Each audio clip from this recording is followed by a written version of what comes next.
Friends അസ്സലാമലൈക്കും. ഞാച്ചസ് വേലിലേക്ക് എല്ലാവർക്കും സ്വാഗതം. ഇന്ന് വളരെ സിമ്പിളായിട്ട് തയ്യാറാക്കാൻ പറ്റിയ ഒരു പാൽ സർബത്ത് തയ്യാറാക്കിയാലോ. അടിപൊളി ടേസ്റ്റാണ്. ഈ ചൂട് സമയത്തും നോമ്പ് സമയത്തും നമുക്ക് ഒരുപോലെ കഴിക്കാൻ പറ്റിയ നല്ല അടിപൊളി ഡ്രിങ്കാണ്. തയ്യാറാക്കി നോക്കാം. അതിനുവേണ്ടി ഒരു 4 ടേബിൾ സ്പൂൺ പഞ്ചസാര എടുത്ത് വെച്ചിട്ടുണ്ട്. അതിലോട്ട് നമുക്കിനി കോൺഫ്ലോർ ചേർത്ത് കൊടുക്കണം. അതിൽ നിന്ന് ഞാനൊരു 1.5 ടേബിൾ സ്പൂണോളം കോൺഫ്ലോർ ചേർത്ത് കൊടുത്തിട്ടുണ്ട്. ഇനി നമ്മുടെ കയ്യിൽ നട്ട്സ് എന്തെങ്കിലും ഉണ്ടെങ്കിൽ അണ്ടിപ്പരിപ്പോ ബദാമോ പിസ്തയോ ഏതെങ്കിലും നട്ട്സ് ഉണ്ടെങ്കിൽ അതിൽ നിന്ന് ഒരു 5-6 എണ്ണം ചേർത്ത് കൊടുത്താൽ മതിയാകും. ഞാനിപ്പോൾ ബദാം ഒരു 5 എണ്ണം ചേർത്ത് കൊടുത്തിട്ടുണ്ട്. ഇതുകൂടി ചേർത്തതിന് ശേഷം നമുക്കിത് നല്ലതുപോലെ ഫൈനായിട്ടൊന്ന് പൊടിച്ചെടുക്കണം. അപ്പോൾ കയ്യിൽ നട്ട്സ് ഇല്ലെങ്കിൽ അത് ഒഴിവാക്കാവുന്നതാണ്. പൊടിച്ചെടുത്തതിന് ശേഷം ഞാൻ ദാണ്ടെ പാലൊന്ന് അടുപ്പിൽ വെച്ച് കൊടുത്തിട്ടുണ്ട്.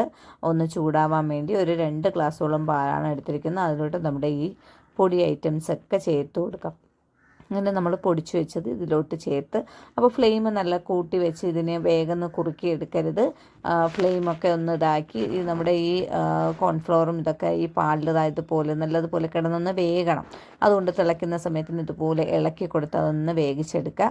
അപ്പോൾ അധികം കുറുകാൻ നിൽക്കേണ്ട. ഇതുപോലെ പാകത്തിന് ഇത്രയും വെള്ളം കിടക്കുന്ന സമയത്തിന് നമുക്ക് ഓഫാക്കി എടുക്കാം. അപ്പോൾ ഇതിനെ ഞാൻ ദാണ്ടെ ഇതുപോലെ മിക്സിയുടെ ജാറിലോട്ട് ചേർത്ത് നന്നായി ഒന്ന് അടിച്ചെടുത്തിട്ടുണ്ട്. അപ്പോൾ തന്നെ നല്ല ഒരു മണവും ടേസ്റ്റൊക്കെയാണ്. ഇനി ഞാൻ ദാണ്ടെ ഇതുപോലത്തെ രസതലി ചെറിയ പഴം ഉണ്ടല്ലോ, അത് ഞാൻ ഒരെണ്ണം കട്ട് ചെയ്ത് ഇതിലോട്ട് ചേർത്ത് കൊടുക്കുന്നുണ്ട്.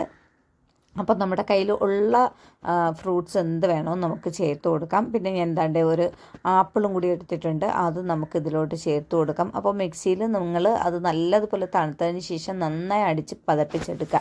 അപ്പോൾ മധുരം നമ്മൾ 4 ടേബിൾ സ്പൂൺ ചേർത്ത് കൊടുത്തിട്ടുണ്ട്. മധുരം കൂടുതൽ വേണമെങ്കിൽ ചേർക്കാം. കുറച്ച് കസ്കസ് കൂടി നമ്മൾ ഇതിലോട്ട് ചേർത്ത് കൊടുക്കുന്നുണ്ട്.